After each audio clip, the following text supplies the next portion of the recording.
Let's start with two local teams matching up, going head to head. We've got 1-2 Liberty High at 1-2 City High, and we talked a little bit Monday on this budding rivalry. Yeah. City won in 2018. Liberty edged the Little Hawks last year. Both of these teams coming off a tough loss in their return from the shutdown, the COVID shutdown when schools were online. I guess just generally, before I ask specifics, what do you see? What do you see in this one, and just kind of what do you anticipate on Friday night? We talked in the Seven Nation pod about this one quite a bit. You put it really well. To get these good rivalries, the rivalries always become good when you get really good games, right? And these teams started out right off the bat. I think it was 38-21 or something that first year. That was Liberty's first varsity game ever. City won that one. But that was a really good game, back and forth. And then last year was a great game. Liberty hit a field goal basically as time expired to win it. And so they've quickly developed a really nice rivalry, competitive games. This one, we talked about this a little on Monday too. This one, my first instinct always is you look at what teams are doing the last couple weeks, right? What did they do last week? I just kind of threw last week out for both these teams, Rob. I saw both of them in their final game before the shutdown. City at West and Liberty played Cedar Rapids Jefferson. And that's kind of as I looked at this game, that's kind of what I had in my memory, is these two teams when they'd been practicing for a month leading up to the season. They'd played a couple games, that second game of the season for both these teams. I don't know what you take out of last week when these teams hadn't been able to officially practice with coaches and have regular practice for 3 weeks. And then they come back and get, 6 days to practice and then play a game.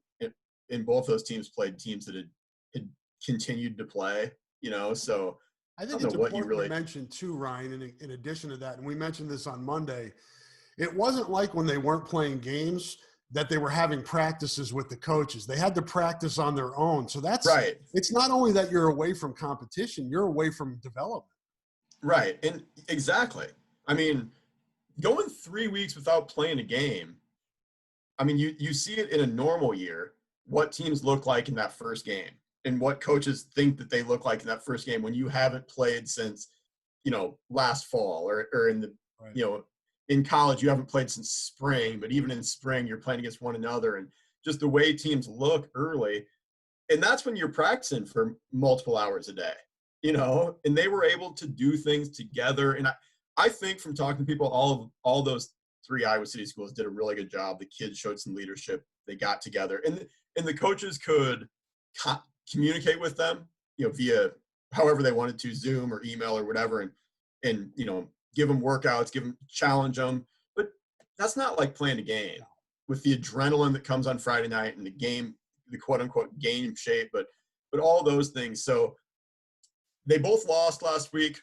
And I kind of just throw that out and look at when I thought about this week as we were preparing for this, I'm like, okay, go back in my memory bank. What did I think that they looked like in week 2, when they were playing? And this one, to me, like I said, these have been really fun games. I'm really looking forward to this one. And I told you, I love stats. I don't have a ton of numbers for this game, but kind of what I'm looking at here is it's no secret with Liberty.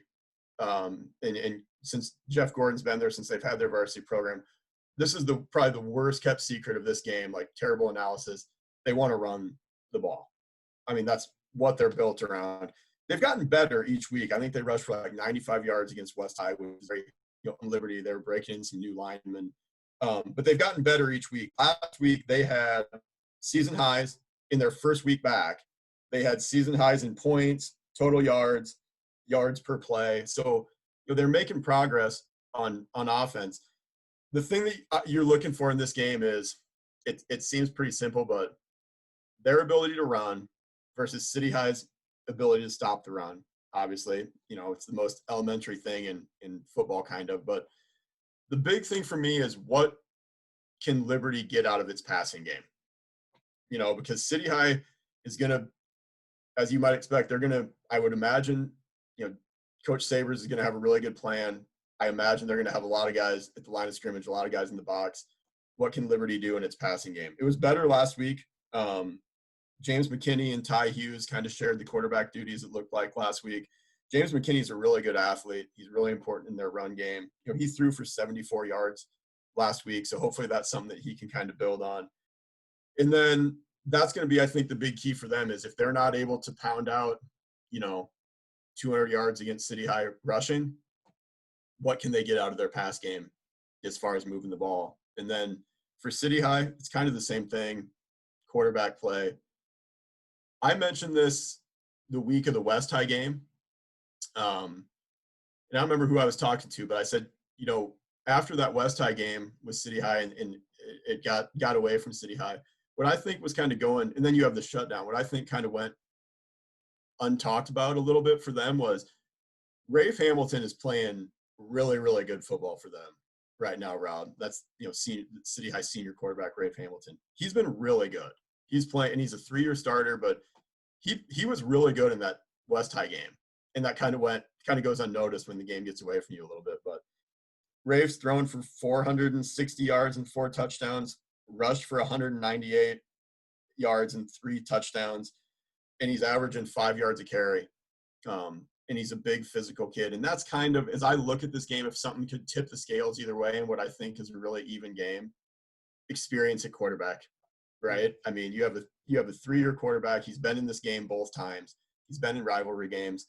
He's playing really well. And that's something that I think maybe that and playing at home. City High's been much better at home the past few years than what they have been on the road. They've been really good at home. So that's something that I look at for them. And then one other stat, I threw this out last week on the on Marcus Morgan. I'm a big yards per play guy, Rob. Okay, so No, some I like people that are like, stat. I'm with you. some people just look at total offense, and you can get teams like City High that have these long, the way they want to play. Right. City High can really condense a game. You've seen them. They have some of these long 12, 13, 14-yard, 5 yards of pop running drives, and you only get so many possessions. So you look at things like total yards, and I think it gets skewed a little bit, but yards per play I think is a pretty good one. And then I was talking about the yards per play that Marcus Morgan was involved in last week. Gable Mitchell for City High does a little bit of everything. He's thrown a touchdown pass, ran for a touchdown. He has 10 catches for 224 yards and 2 touchdowns. But he's thrown 3 passes this year. So this includes 2 plays that ended with incompletions, but plays that offensive snaps in which he touches the football. City High averages 17.2 yards a play. So, and he'll return punts for you. He returns punts for him too and kicks. So that's something where if you're watching the game and you're looking for that kind of big play that could swing the game too, keep an eye on number 8. He's a really good football player as well. So you'll see him if you follow the ball. But grandson of Dan Gable, yep. Son of Brian Mitchell, former Yep. Iowa baseball player, City High baseball player. Now he's a City High baseball coach, correct? Correct. Yep. So Good bloodlines. Yeah, and he's a great, incredible baseball player. Is that his best sport? Yeah, he's a switch hitting shortstop. That's nice. I mean, I love baseball. He's as good of a defensive shortstop as at the high school level. He was a sophomore last year that I've seen in a long time. But he's a really tough kid, and he's a dynamic football player too. I mean, that's like I said, 17.2 yards, 17 yards per play every time he touches it. He's a difference maker. And then one other thing I just thought of actually as I was mentioning him returning kicks. This is again the cliched, hey, watch for this in close even games, but it's so true. Special teams. Talked to Dan Sabers before the season, and he just really felt like they were going to be improved, which is something I mentioned last week. And I think they are a much better team. But one thing that Coach Sabers felt really good about before the season was how much improvement they made on special teams. And then West High returned a kick for a touchdown in that game. I think Linmar had a kickoff for a touchdown return last week. That was a onside kick, I think, on the last play of the game. But they've had some breakdowns, and that's something I know from talking to them that they've really put a lot of emphasis on. And that's something that, for both teams, kind of keep an eye on that in that game, is something that could maybe tip the scales now. Because I really do think it's a really even game. They've played pretty even games the last 2 years. I think these are 2 teams that are relatively evenly matched, Rob. So that's going to be a fun game, and hopefully there's a good atmosphere for it too, because that's what adds to these, just a good energy, I should say. That's what kind of adds to these local rivalries. We were talking about it with Solon and Mount Vernon, but that's what makes them fun. For sure. I'm going to ask you, do you have, are you aware of any injuries, guys that maybe got hurt last week, guys coming back from injury, anything there that can impact this game? I don't know a lot. Jamari Newsom, which is their leading rusher the first 2 weeks, didn't play last week about Lindmar. I'm not sure. I wish I knew. I'm not sure where they're at with that. But how much does that impact, though, whether he plays or doesn't play? I mean, how much of an impact can that have on the game? A lot. I mean, definitely. He's an explosive player in their run game, and that's that. I mean, they have, like I mentioned, Hamilton. He's really good. They run him in that quarterback zone, and he's averaging 5 yards a carry, but he's a 230-pound guy. Ben Keeter, state champion wrestler, they use him at fullback. He's going to be a really good player. He is. They kind of used him in a more expanded rushing role last week, and they have some other guys back there, but you're talking about a team that hasn't gotten a ton of explosive plays in the run game the last couple years, and Newsom's a guy that can give it to you when he's out there. So that's a big difference for them as well. And then, when we look at the rushing stats, I mentioned that about Liberty. I should mention they were without Max Tafoya, who's a 1,000-yard back for them last year, who was injured in the first game against West High and then had a handful of carries in the Jefferson game and left that and didn't come back. So they're a different team when he's in there too. So something to keep an eye on in the backfields for both teams, who's in there, because it definitely impacts both those teams. And Tafoya, did he play last week? I believe that he did. Okay. One thing that else, and we'll move on to the next game. It used to be the norm, but now it's the exception more than the rule. Grass fields, as opposed to turf. I mean, they're playing on a grass field Friday night. Does that favor one team or the other?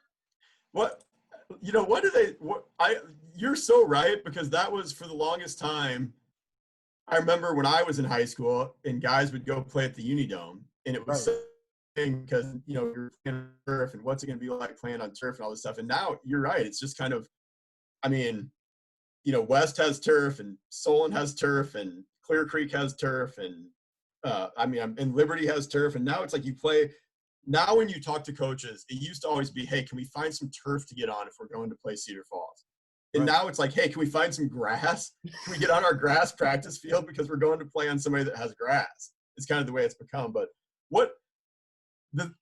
correct me if I'm wrong, Rob, because I'm sure this comes up in your conversation with covering Iowa and coaches, but it was always kind of like that's fast track on the turf benefited the skill guys, the speed guys, and you could neutralize it. And then everybody jokes, it's like you have the Ryan Field at Northwestern where it looks like my backyard in the middle of July. It hasn't been mowed in 2 weeks. Divots coming out when guys are running on that stuff. It's just like, it's like a tractor kicking up sod. Bates is a great surface though too. And I just saw somebody on Twitter this week that was like, the hill I'm willing to die on is that all football should be played on grass fields. I agree with that. There is something though when you have a really nice grass field, and I don't care if it's college. You see some of those fields in the SEC or in the South that are just, it's the Bermuda grass or whatever it is, and it's just Iowa State's beautiful. Is great. I've been down there on the Iowa State field. They do a wonderful job, and that thing held up pretty well last year during that monsoon for the Cyhawk game. It's great.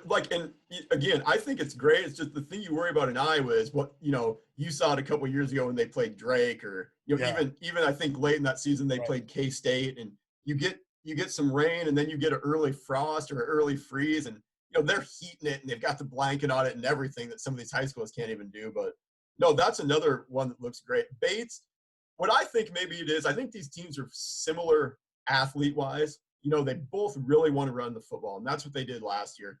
It's with both these teams, it's a ton of stuff in between the tackles. These teams both want to win the line of scrimmage, and everybody wants to win this line of scrimmage. That, but that is probably the number one mindset with these two programs, and has been, for a long time.